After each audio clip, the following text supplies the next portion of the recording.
When you know moles of one chemical, moles of A, and want to know moles of another chemical, moles of B, use the mole ratio to convert. Here's a balanced equation. H2 plus C2 yields 2 HCl.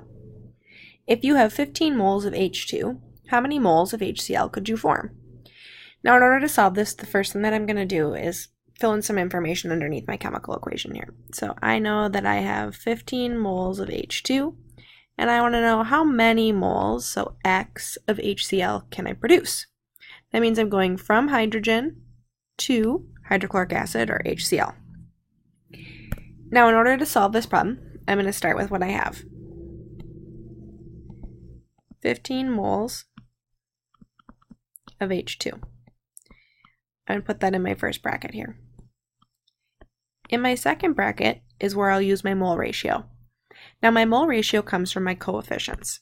And so what I mean by that is in front of HCl and in front of H2, I'm looking at coefficients. In order to get my units to cancel out, in my bracket here, I put moles of H2 on the bottom and moles of HCl up top. Now my moles of H2 will cancel with my moles of H2.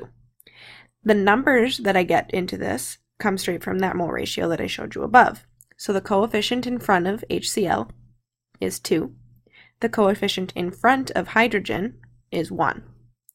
Now remember, when we solve, we multiply by everything on the top and divide by everything on the bottom.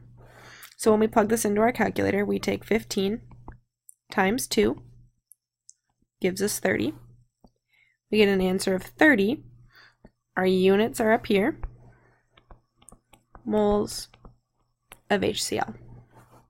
The problem that we just did is an example of a mole to mole, or using our mole ratio to convert.